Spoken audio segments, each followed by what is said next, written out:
el podcast de Andrés. Episodios que podrán ser descargados en cualquier momento, en la plataforma de internet que tú prefieras. Y en la página web www.elpodcastdeandres.com.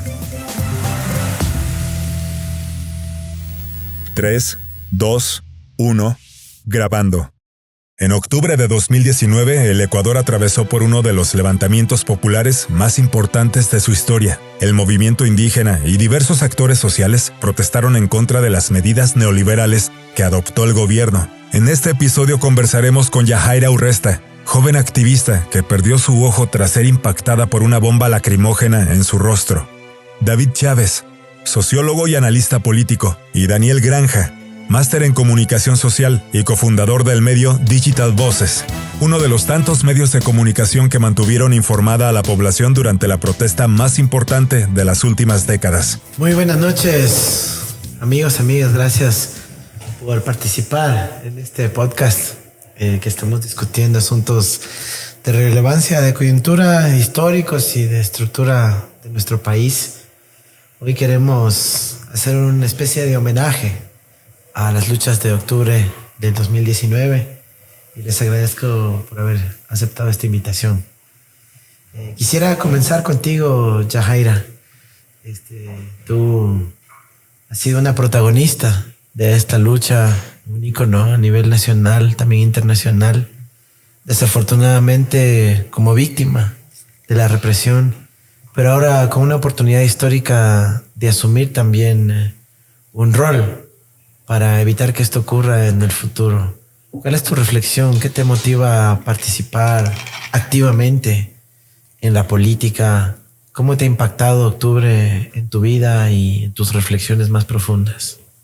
Primero quiero agradecer la invitación. Como Yajaira Urresta, no solamente ha quedado ya mi nombre como en singular. Soy la voz de los sin voz a nivel internacional, a nivel latinoamericano, porque justamente en el año 2019 tuvimos estallido social no solamente en Ecuador, sino en Latinoamérica. Lastimosamente, las pérdidas oculares fueron un requisito por parte del FMI para endosar al Ecuador y endosar a Latinoamérica cierta cantidad de dinero. Nosotros estuvimos en octubre de 2019 en un pedido de justicia, de paz y sobre todo de equidad ecuatoriana. Lastimosamente, las mesas de trabajo y de diálogo nunca se dieron.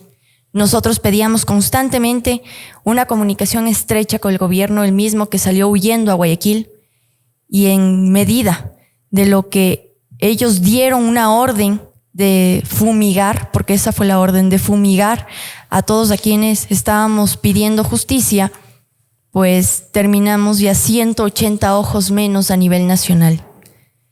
Como reflexión queda de que nosotros no somos un ojo, nosotros somos un espíritu combativo y sobre todo un acumulativo de una historia de lucha popular.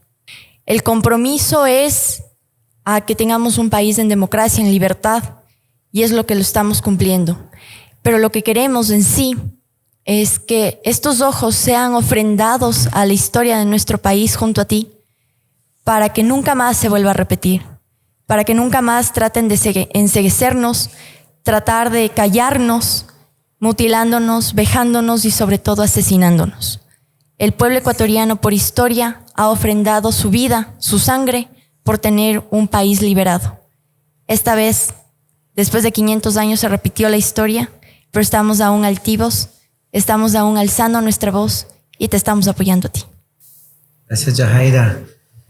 Cuando dices que los ojos son una ofrenda y también mencionas que era un requisito que se extirpen esos ojos para el desembolso del Fondo Monetario Internacional, me genera una inmensa tristeza, indignación, molestia, ira, porque es casi literal lo que estás diciendo. Como parte de las investigaciones que yo hacía y hago, porque no dejo de hacerlas, aunque sea entre 2 y 3 de la mañana en medio de la campaña, encontré un documento, un informe de viáticos de los funcionarios del Ministerio de Finanzas de un viaje a Washington. Días después de octubre.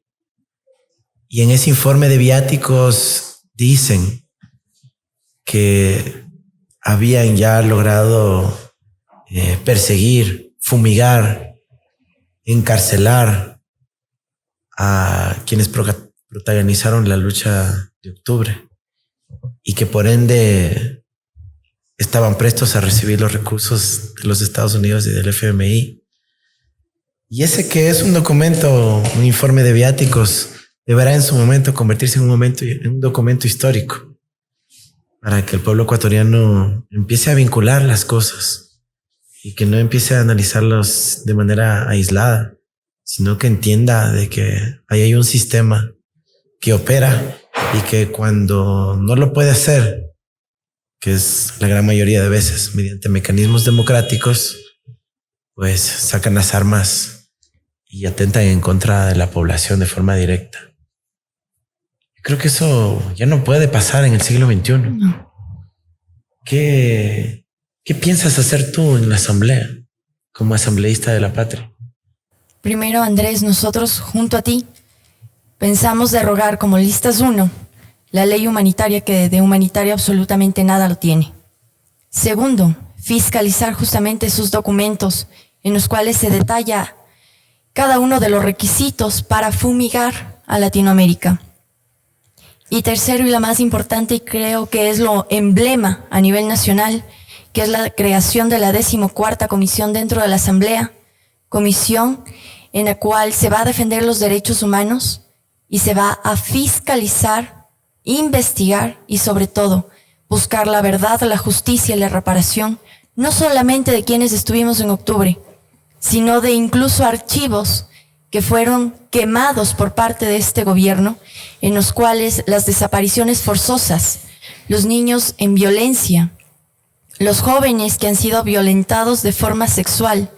Creo que es puntual incluso que tengamos una conexión tanto el legislativo y el ejecutivo en traer peritos extranjeros, civiles, que no sean parte de la policía. Porque bien lo podemos decir, la policía, el ejército son instituciones nobles, pero que fueron utilizados y siguen siendo utilizados como punta de lanza en contra del pueblo. Lastimosamente dentro del país no hay peritos extranjeros o civiles, todos son policiales. ¿Y cómo un policía puede ser juez y parte? Yo como Yajairo Resta, nadie me da la garantía de quién haya o vaya a ser colocado como mi perito no haya sido aquella persona disfrazada con el uniforme de la policía que me atentó esa noche. Y así muchos casos más. Justamente dentro de esa comisión buscaremos verdad, justicia y reparación. Y también para nuestros compañeros abatidos por el COVID-19, que fue un mal manejo del sistema público de salud y que incluso las cifras han sido maquilladas. Justamente todo eso lo vamos a tratar. No va a haber descanso en la asamblea porque tenemos que buscar justamente eso. Verdad, justicia, reparación y dignidad para todo un pueblo abatido. Antes de pasar con los compañeros que nos acompañan también, quisiera hacerte una última pregunta para luego volver. Y es, ¿qué se te viene a la mente cuando digo el nombre de María Paula Romo? Creo que es el nombre que me dejó una cicatriz, no huella en mí. Dejó una cicatriz, dejó una cuenca vacía. Casi deja a un niño de 5 años sin su madre. Justamente creo que el nombre de ella revela todo lo fascista, todo lo asesino, todo lo maquiavélico mental que estuvo en cabeza del señor Lenín Moreno para fumigar a quienes somos ecuatorianos de corazón. Lastimosamente la pudimos censurar, la pudimos sacar de su cargo, pero con 104 votos de la asamblea. Y ni siquiera por cargos de asesinato o de mutilación. A ella le sacamos por bombas lacrimógenas caducadas. Justamente desde allí se ve el fascismo de la asamblea actual, en que les duele más una bomba caducada que un ojo menos. Les duele más que el patrimonio histórico del centro de Quito haya tenido algunos roces o algunas piedras menos pero no les duele las miles de muertes que hubo, incluido nuestro compañero Marco Otto, quien fue abatido de forma brutal por parte de la policía y agonizante fue botado desde un puente. Y María Paula, ¿qué es lo que dijo? Porque era un criminal, porque era un delincuente y que era aparte pirómano que quemó el UPC de la 24 de mayo, era justa su muerte. Justamente en nuestra Constitución, conformada en el 2008, ninguno de sus artículos, ninguno de sus incisos dice que nosotros tenemos pena de muerte como país. Como una persona y que se llamaba feminista y defensora de los derechos humanos pudo haber tenido esa mente criminal. Desde allí vemos que no son los títulos los que nos amparan, sino la forma de actuar. David, quería hacerte algunas preguntitas. Primero, si nos das una lectura tuya sobre la que fue la lucha de octubre, en un contexto más amplio. ¿Y cuál fue el rol de Quito y los quiteños en esa protesta? Gracias, Andrés, por invitarme. Además de hablar de este tema que es tan sensible y que está olvidado, ¿no? Una de las cosas que a mí me llamó más la atención del debate en que era todos contra vos fue aquello de que no se tope el tema de octubre, ni por asomo. Sabemos por qué, ¿no? Los comisionados son lo que hicieron las preguntas, son lo que son, y me parece que ese es un tema central del debate político, sobre todo en esta transición hacia la posibilidad de un nuevo gobierno. Me parece, te felicito por haber tomado el tema para tratarlo acá. A ver, mi lectura es, lo voy a poner de esta manera, ¿no? O sea, tienes dos posibilidades de la democracia en las sociedades contemporáneas y más aún en sociedades como las nuestras, como la del Ecuador.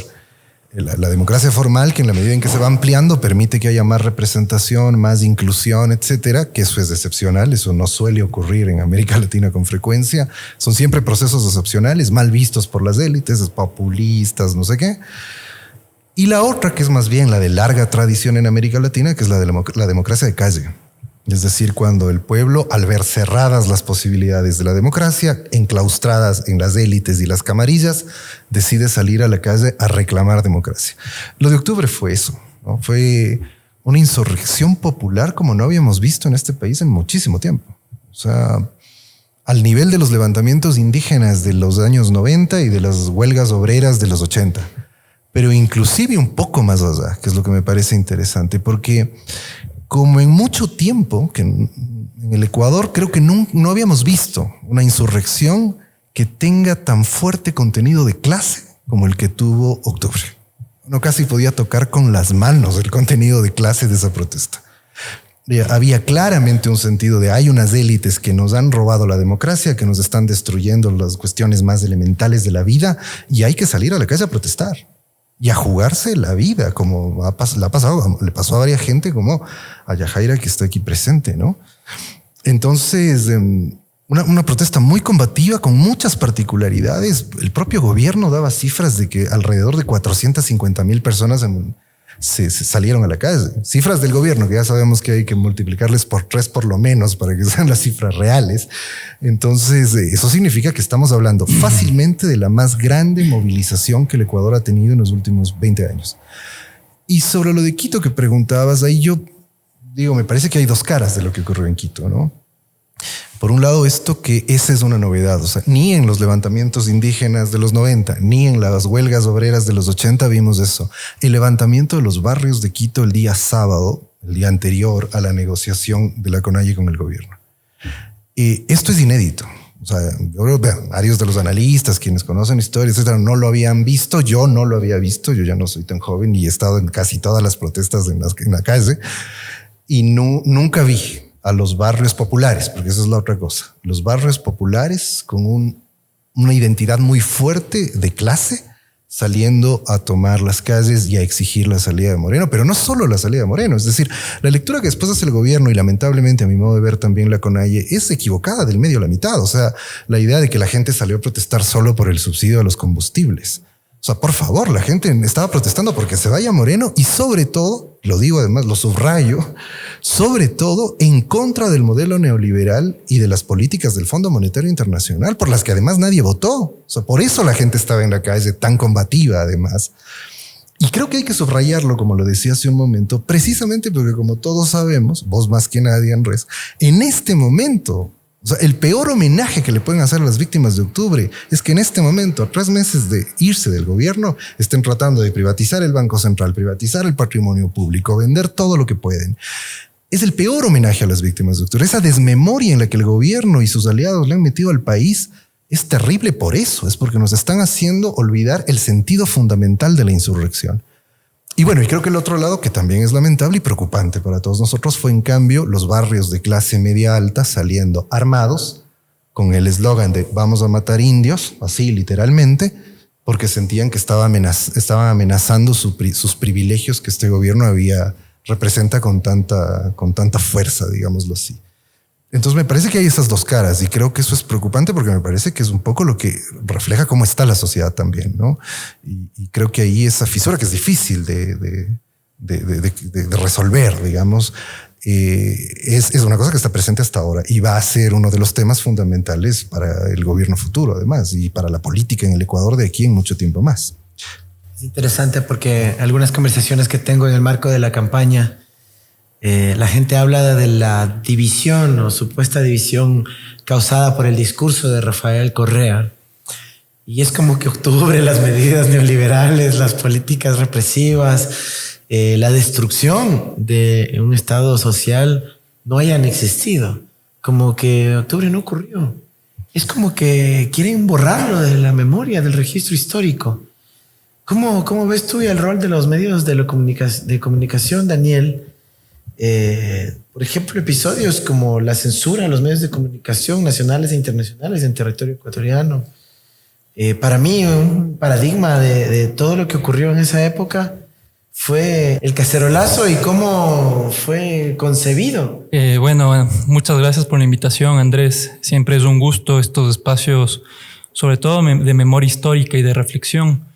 Pienso que lo de octubre no debe quedar en el olvido, como ha sido el relato de este régimen fascista, como bien mencionaba nuestra compañera, a través de estos líderes de opinión que todos conocen, que una vez analizando al detalle sus propuestas discursivas se les cae la careta.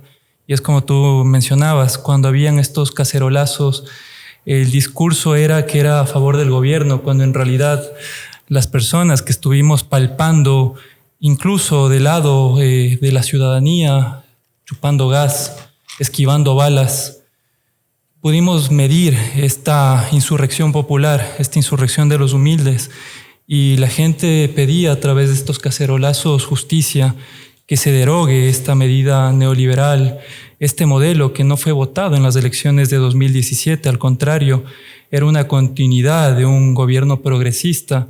Es así que el pueblo ecuatoriano no es que solamente una minoría indígena se plegó a las calles, sino fue un levantamiento popular que quiso derogar estas medidas, echar al tacho de la basura a Lenín Moreno, y en eso contribuimos los medios de comunicación como una ventana donde la ciudadanía podía expresar a través de sus voces populares, estas que eran ocultadas en octubre, como por ejemplo cuando pasaban caricaturas, mientras en la calle eran asesinadas personas, y otros relatos más que se imponían en la esfera pública, pero los medios de comunicación alternativos, populares, estuvimos ahí justamente para dar voz y testimonio en tiempos difíciles, como diría el gran Rodolfo Walsh. Gracias, Daniel, por todo ese enorme trabajo que se desplegó en esos días por parte de ti y muchos otros compañeros de los medios que representaban a la comunidad. Yo tuve que seguir esos episodios desde lejos, desde México, donde estaba viviendo, obviamente pegado a las redes sociales, a las pantallas, con 5, 6, 7 pestañas abiertas, tratando de recoger la realidad palpada y transmitida desde los ciudadanos. Y me recuerda a esa gran producción audiovisual de hace casi 15 años, creo ya, que se llamaba La Revolución no será transmitida por televisión. Y lo vimos todos los ecuatorianos, del grado de la manipulación mediática. Creo que merece 100 tesis, ¿no? En todas las facultades de comunicación del Ecuador y del mundo. realmente triste lo que vivimos en esos días en términos del divorcio entre la realidad de los ciudadanos y esta ficción narrada por los medios corporativos. Yajaira, Quito fue el escenario, pero también fue partícipe de esta lucha social. Sin embargo, luego de octubre se profundizó el estigma anticorreísta.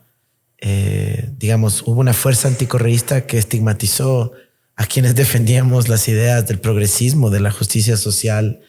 Tuvimos a compañeros y compañeras encarcelados, perseguidos, que tuvieron que exiliarse en embajadas y buscar el asilo ahí y luego salir a otros países. Acusaciones también a compañeros del movimiento indígena y luchadores sociales de todo el país, con una infinidad de casos, detenidos, acusados injustamente. Bueno, una acción masiva de persecución judicial injusta en la absoluta mayoría de los casos. Y a mí lo que me preocupa es que hayan tenido éxito en infundir el miedo a la gente. ¿Tú crees que lograron penetrar con el odio al punto de generar miedo de una nueva participación social, una nueva lucha social, una nueva movilización? Querido Andrés, primero tenemos tintes racistas porque lo tildaron como una movilización solamente indígena. Y no es así. Como justamente lo decía Darío, pues fue una movilización nacional en donde todas las clases sociales, en donde todas las culturas y razas ecuatorianas nos dimos cita. Incluso los compañeros ibis de allá del oriente estuvieron acá y ellos, perdónenme la expresión, pero les hicieron temblar a los uniformados con solamente sus lanzas. Realmente fue un panorama en que si un lienzo se hubiera trazado esa noche o esos días, se podía ver cada uno de los rasgos ecuatorianos y cada una de las formas de expresión de nuestras culturas. Lastimosamente se crearon cortinas de humo mediáticas, cortinas de humo en donde MasterChef era parte del cotidiano vivir, ¿no? Nuestro, pero solamente las radios o las transmisiones no oficiales por Facebook Live o por otras bitácoras nos iban demostrando cuán crecimiento teníamos en el poder popular. Lastimosamente, cuando se acaba octubre, se acaba el domingo 13 y se acaba, y me disculpo que tenga que nombrar a este señor, pues Yaku tiene mucho que ver en donde no hay un documento escrito. Resulta que el señor Yaku, que no es Yaku, no permite que se haga un documento escrito en la derogatoria del decreto 883 porque él es muy amigo de quien es el Contralor Celi. El domingo 13 no se firma, el Contralor Celi coge su computadora y se va de la sala y obviamente no quedó ningún acuerdo. Después de aquello, la Policía Nacional, la señora exministra María Paula Romo y todos quienes estaban confabulando en contra de la sociedad se dirigieron con incluso el ex vicepresidente Otto Sosnar, van a las diferentes comunidades y les comienzan a pagar. El martes 29 de octubre, por medio de una intermediaria, se me solicita mi presencia en el despacho de la exministra, en donde la primera pregunta fue ¿qué es lo que ocurrió? Con lujo de detalles le di todo el informe y después su respuesta fue que realmente ella estaba preocupada por el sistema psicológico de todos los policías y que mejor en nombre de la amistad, ¿qué quiero y cuánto quiero? Esas preguntas se les hizo a toda la población. Al ver a una madre con 7 hijos que perdió a su cabeza de hogar o compañero de vida y se quedaron solamente con una parcela, aceptaron esas preguntas. No fue miedo, fue coima. Fue coima en no tener nada, en haber perdido todo y que incluso no tengan ni la posibilidad de alzar la voz porque los iban a fumigar. Cuando nosotros comenzamos esta lucha en pedido de justicia en los diferentes medios de comunicación que nos permitían alzar la voz, pues se comienzan a unir. Y ahora tenemos una bitácora llena con nombres de personas que aún tienen el miedo de que les fumiguen, mas no el miedo a una democracia abierta. Por lo tanto, su compromiso es que si ganas tú, ellos van a presentar su debida denuncia. ¿Por qué? Porque es diferente presentar una denuncia como lo hice yo dentro de una dictadura que está detenido el proceso. Porque dicen que soy una golpista, que soy parte de una red delictiva y que incluso soy venezolana pagada. Esos son los argumentos por los cuales mi caso está detenido y el de muchos otros. Incluso el compañero Julio Flores, que es nuestro héroe del escudo de cartón, en donde se demuestra que sí utilizaron balas, porque él aún vive con su bala en el cerebro. Y él en sus manos tiene su acta de defunción. Para el gobierno ecuatoriano, él está muerto. Y él no ha tenido la posibilidad de seguir un debido proceso justamente por estas denuncias, por la corrupción que tiene este gobierno y sobre todo por la persecución. Cuando tengamos un Estado de Derecho, cuando tengamos un Estado constitucional y sobre todo garante de los derechos humanos, cosa que ahora ya no lo somos porque en febrero 2020 se firmó ese acuerdo de los países que están a favor de Estados Unidos y en contra de la Carta Garante de los Derechos Humanos y por lo tanto Ecuador ya no lo es. Cuando tú tengas el poder popular, cuando tú seas ya nuestro presidente ese 7 de febrero, que todos estamos seguros que lo va a hacer así, justamente lo primero que hay que hacer es volver el Ecuador a ser garante de los derechos humanos. Con esa participación, con esa garantía, absolutamente todos los debidos procesos van a tener una jurisdicción abierta y entre ellos también las voces altivas.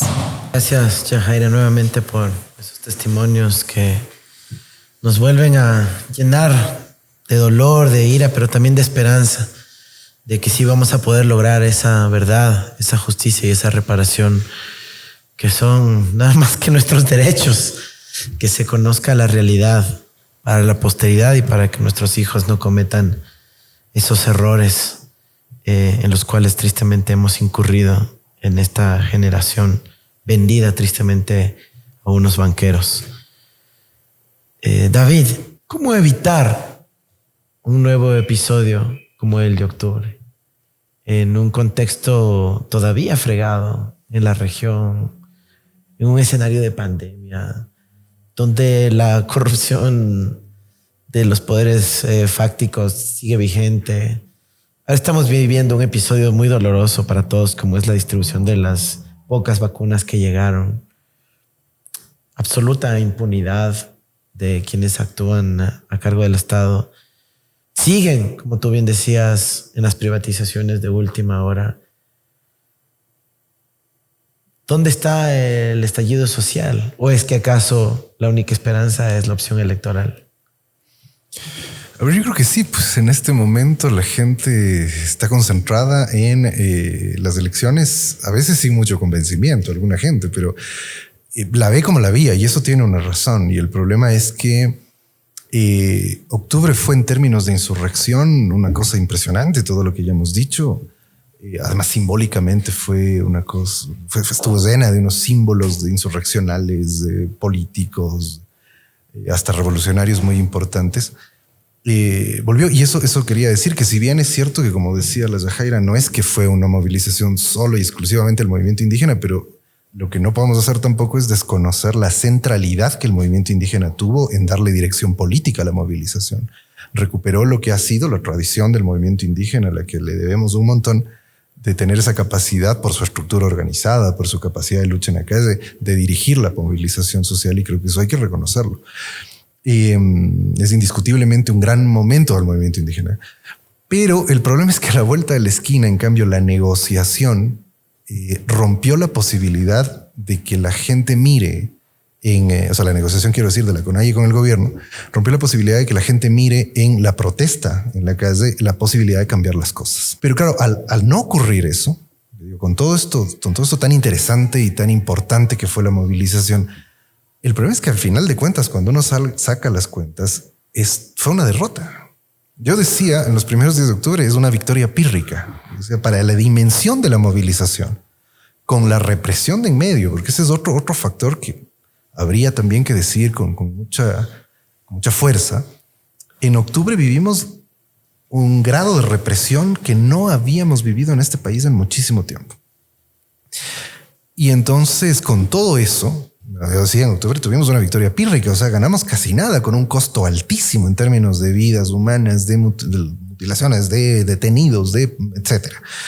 Y sin embargo logramos solo la eliminación provisional, porque recuerden que el acuerdo en la negociación fue eso, un acuerdo provisional de bajarse el decreto para de ahí ver qué se hacía después. Ni siquiera fue que categóricamente se decía ya no vamos a subir los combustibles. Eso era nada frente al enorme esfuerzo que hizo la sociedad en la calle. Y lo peor es que eso pocos meses después, con la pandemia en medio, se volvió derrota. Ya ni siquiera una victoria pírrica. Cuando recordarán, casi sin que nadie se inmute siquiera, firmaron el decreto eliminando el subsidio de los combustibles. Y sumado a la pandemia, es decir, la frustración que la gente tiene es demasiado grande. Es decir, yo creo que ahí se perdió mucho de lo que había sido además una constante en el Ecuador desde hace mucho tiempo. Saber que la democracia en la calle tiene resultados. Aprendimos mucho, creo yo. Aprendimos que no éramos nosotros los que tumbábamos a los presidentes, que por más que salgamos, o sea, lo que se ha dicho mucho, o sea, Lucio Gutiérrez se cayó por mucho menos que lo que ha hecho este gobierno, muchísimo menos. O sea, Lucio Gutiérrez al lado de Lenin Moreno es un estadista. Lucio Gutiérrez es Roosevelt, es Eisenhower, no sé. Y se cayó por mucho menos de eso. Lucio Gutiérrez tenía un apoyo del 35% cuando se lo votó. Moreno tiene el 10, menos del 10%. En ese momento tenía un muy bajo apoyo popular.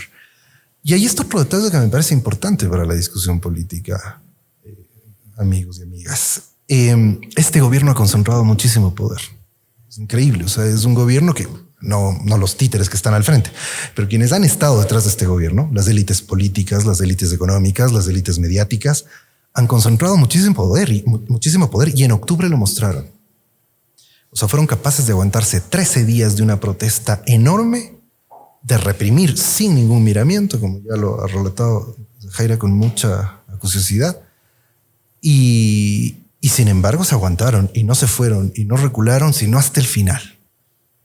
Ahora es indignante oírle al tipo que nos gobierna decir que se arrepiente de no haber negociado y de haber tomado la decisión sin haber consultado a las organizaciones sociales. Entonces, pero digamos, eso es una charada, lo que mostraron en todo este tiempo y lo que han mostrado. Por eso es que han aplicado el paquete neoliberal más agresivo de la historia. Ningún gobierno neoliberal, ni el más neoliberal de los neoliberales, se imaginó que podía aplicar un paquete como el que han aplicado en estos meses, aprovechando la derrota de octubre y aprovechando la pandemia. Entonces, me parece que ahí es donde están los problemas. La gente se frustró mucho al ver que luego de semejante esfuerzo no se pudo conseguir nada. El gobierno se quedó ahí. Pandemia de por medio, además se aprovechó para destrozar las condiciones básicas de la vida de los más vulnerables, de los más pobres, de la gente en peor situación. Entonces, en esas condiciones es muy difícil que la insurrección prospere.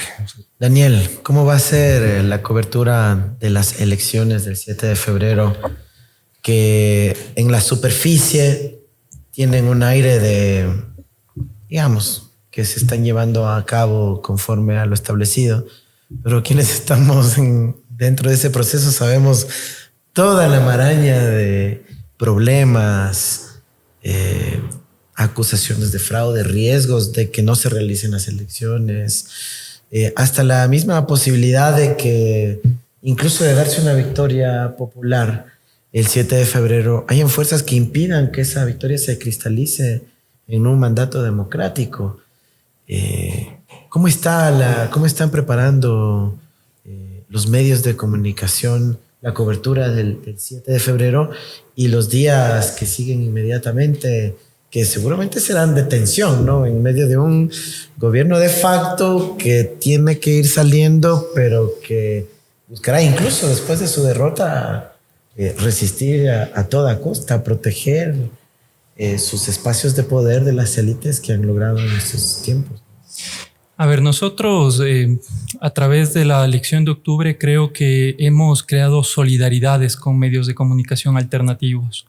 Ya no fue esta propuesta de salir de una forma altiva, de una forma, por así decirlo, como una primera lección, sino que hemos construido puentes con diversos medios como Radio La Calle, Hechos de Ecuador, entre otros, justamente para precautelar la democracia, esta democracia que fue tan mancillada en octubre, en donde golpeaban, mutilaban y asesinaban personas. Esperamos que el CNE nos deje cubrir a justamente los comicios, ¿no? Porque hay algunos visos que pretenden prohibir o censurar a los medios digitales, una cosa ilógica, un hecho que... O sea, ¿cómo sería? ¿Solo pueden cubrir los medios, los canales de televisión, pero no los medios comunitarios digitales? Es algo de locos. Yo no había visto esto, como bien decía el David, desde los 40 años de democracia que tenemos. Yo no había visto un gobierno con estos tintes de censura. Únicamente los medios convencionales como radio y televisión van a cubrir, mientras los medios digitales los que recibieron las frecuencias y las pautas, días, ¿no? y las pautas, ¿no? Pauta, claro. Entonces están sacándonos de la jugada a estos medios que han sido las ventanas democráticas, ¿no? Esperamos nosotros siempre estar del lado justamente del clamor popular, siguiendo tu cobertura, como lo hemos hecho durante estos casi 6 meses. Tanto los compañeros y compañeras hemos estado presentes, siguiendo cada una de tus actividades, porque creemos que justamente el abanico de la democracia se centra justamente en dar voces progresistas a los otros. También un poco hemos intentado seguir. Pero cómo no, nosotros no enmascaramos nuestra ideología, somos progresistas y por tanto vamos a estar del lado correcto de la historia que yo lo menciono.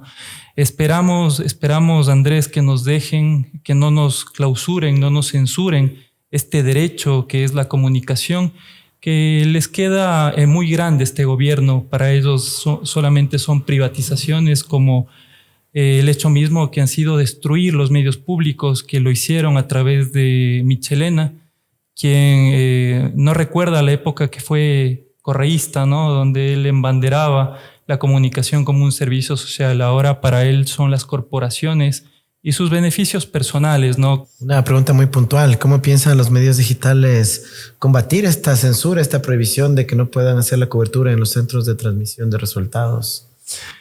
Es una muy buena pregunta, ¿sabes? Debemos crear justamente una estrategia para generar voces subalternas, estar en los afuera, por así decirlo, del CNE, tratar un poco de tener fuentes internas que tenemos ahí que nos vayan dando como una información que es un derecho. O sea, rastrear la información. ¿Te das cuenta de lo que estamos viviendo? Rastrear, ¿no? la información cuando es un servicio público. O sea, sí, es una cosa de locos, y más aún cuando estamos en el hito más importante, que son los comicios en términos electorales y de democracia, ¿no? Entonces hay que cazar la información cuando realmente esto no se había dado en la época de Rafael Correa, que muchos son categorizados, los medios de comunicación, me refiero, que fue fascista, que censuraba los medios de comunicación, pero en lo que recuerdo de estos 10 años de gobernabilidad nunca hubo un proceso de censura a tal nivel. Intentaremos crear protocolos justamente para obtener y que se cristalice la comunicación. Bueno, hay una recomendación, ¿no? Acudir inmediatamente como grupo, como asociación de medios digitales y comunitarios, pues presentar a los observadores internacionales que están aquí presentes que algo ojalá puedan hacer para convencer al CNE que les permita estar. También haré escuchar mi voz respecto a ese tema, porque nosotros sí creemos en la verdad, en la democracia, en la transparencia. David, ¿por qué luego de octubre estamos en una situación electoral en donde las tres candidaturas, digamos, que estamos principalmente disputando la intención de voto de los ecuatorianos, son un banquero, un representante en teoría del movimiento indígena y las fuerzas progresistas latinoamericanas en su versión ecuatoriana? A ver, es justamente por la conflictividad que está en medio, está presente en la sociedad ecuatoriana. Hace un rato hacía referencia a esto que es el discurso de la derecha, sobre todo de Correa, dividió al país y no sé qué historias. Ese es un discurso falaz, porque lo que ocurre con procesos políticos de esta naturaleza, inclusive de izquierdas y de derechas, a mí me parece que, por ejemplo, Trump en Estados Unidos no es que él solito se inventó los conflictos que están apareciendo en Estados Unidos. Lo que hizo es evidenciar en el campo de la política unos conflictos que estaban viviendo subterráneamente, digamos, en la sociedad norteamericana. En el caso de nuestros países, en el caso del Ecuador en particular, el aparecimiento del correísmo significó poner en evidencia en el campo de la política las profundas diferencias, antagonismos y conflictos que existen en nuestra sociedad. O sea, es de esos, nada más. Se evidenció, por ejemplo, que vivíamos en una república de notables, como la que ahora nos está costando tanto. Es decir, en donde el señor que es ministro tiene el privilegio, una república de privilegios, no de derechos, ¿no? Donde si eres ministro tienes el privilegio de tomar la risible cantidad de vacunas que traen y repartirlas a tus amigos y a tus familiares. Yo pensaba que eso era fake news cuando me llegó. Decía, no van a ser tan bestias de distribuir la vacuna a sus panas. Sí. Yo pensé lo mismo. Después dije, bueno, estamos hablando del tipo, lo tuiteé inclusive, del tipo que dijo que los médicos se contagiaron en la casa, del tipo que dijo que se iba a vacunar en homenaje a las víctimas del COVID, güey. Entonces dije, no, sí ha de ser. Después ya confirmé y efectivamente me pareció de locos. Pero claro, es que es uno de los líos con este gobierno. Hay cosas que a uno le parecen memes y que en realidad no son memes, es lo que realmente ocurre. Pero digo, más allá de eso, porque al menos nos podemos reír para no morirnos de la infamia, de la indignación frente a la infamia. Pero eso es el país. O sea, eso es cuando uno ve a varias gente, no poca además, ojo, justificando una acción como esa, diciendo desde uno de los que realmente gobierna, el banquero Fidelegas, diciendo, no, yo haría lo mismo.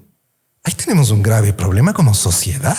O sea, no estamos entendiendo, pero eso es porque tradicionalmente veníamos de eso. Entonces, claro, cuando hay una irrupción de un proceso político que dice, bueno, paremos un poco con esto, hagamos un ejercicio un poco más democrático, ni siquiera radicalmente, ¿no? Un poco más democrático. O sea, no nos fijemos en los nombres, las argollas, los amarres. Hagamos de que esta sociedad empiece a ser un poco más inclusiva, un poco más equitativa. Lo que hace eso es evidenciar esos conflictos políticos y sociales que están ahí presentes. Y me parece que eso es lo que ha ocurrido en todo este tiempo. Eso es lo que estamos viendo en este momento. Pero digo, no, los conflictos no se inventan. No, los conflictos se evidencian en el campo político. Más bien es grave cuando el campo político no muestra los conflictos. No hay que correrle, digamos, al conflicto político. Yajaira, te voy a contar algo. En todo este trajinar de la candidatura, de la política, los famosos consultores políticos dicen, no, Andrés, no hables sobre octubre. ¿Por qué crees que dicen eso los consultores políticos? ¿Qué le dirías tú a esos que quieren esconder a octubre, que quieren esconder el hecho que permitieron que Moreno se refugie en Guayaquil, por ejemplo, y que lo defendieron a rajatabla, incluso cuando ni siquiera fungían ningún rol de autoridad pública en precisamente la hermana ciudad de Guayaquil? Esa es la primera pregunta. Y la segunda historia es que cuando inició este camino, este desafío histórico que fue asumir la candidatura en representación de una tendencia amplia, democrática, progresista, que vela por los derechos de todos nosotros, uno de los primeros viajes que tuve fue a la ciudad de Guayaquil, justamente. Estuve ahí un día antes del 9 de octubre, el 8 de octubre. Y me decían, vamos a hacer una caminata por la 9 de octubre. Y decía, seguro, pero esa es la calle principal de los socialcristianos, pues que han venido dominando Guayaquil décadas. ¿Cómo nos vamos a meter ahí a la 9 de octubre a hacer una caminata? No, tranquilo, solo vas a caminar por la vereda y saludar a los locales comerciales y bueno, ahí estaremos con un grupo de gente que te apoyaremos si es que alguien se porta malcriado. Lo que sea. Dije, bueno, vamos a la 9 de octubre. Y llegamos a la 9 de octubre y habían como 6,000 personas esperando la llegada de una convocatoria que fue realmente espontánea. Y yo sentí que el comportamiento de las élites de Guayaquil que albergaron a Moreno en octubre no era para nada pues lo que sentía el pueblo guayaquileño. Y me decían que esta era su forma de por fin poder expresar ese sentimiento que había sido reprimido y de poder salir a la calle. Se habían aguantado un año entero y lo pudieron expresar ese 8 de octubre en una jornada para mí histórica, que en ese día ya se selló el destino de la patria, cuando los guayaquileños se expresaron ese 8 de octubre de una forma totalmente espontánea, que luego motivó una reacción de la exministra Romo acusándome de que en qué carro me había salido de esa enorme marcha multitudinaria.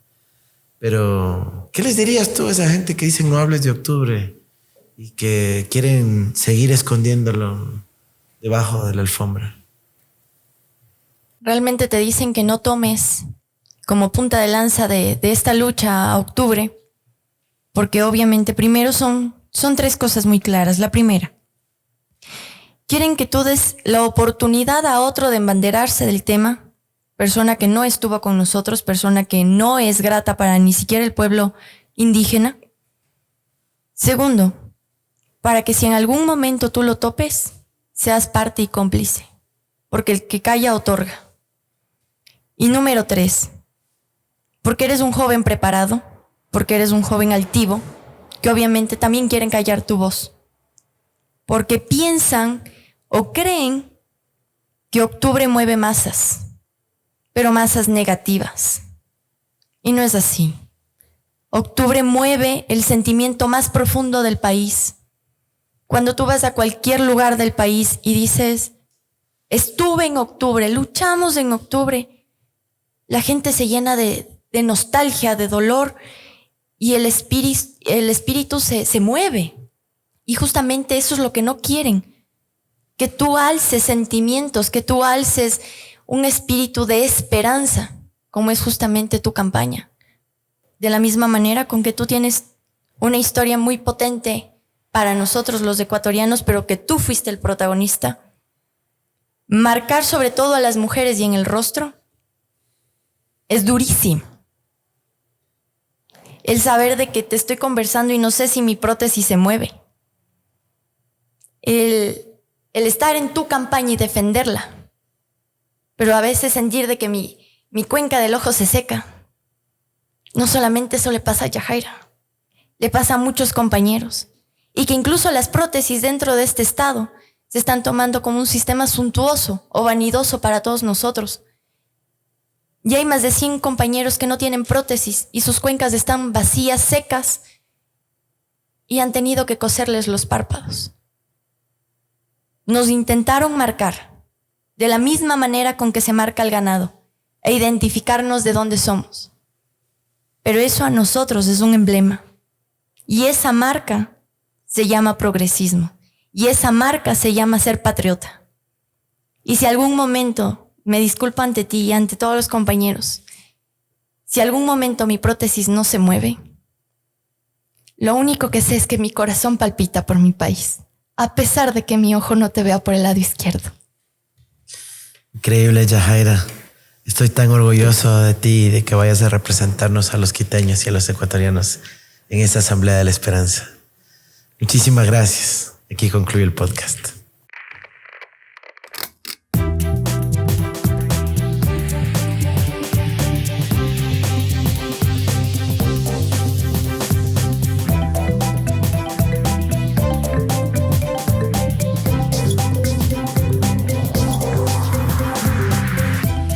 El podcast de Andrés. Episodios que podrán ser descargados en cualquier momento en la plataforma de internet que tú prefieras y en la página web www.elpodcastdeandres.com.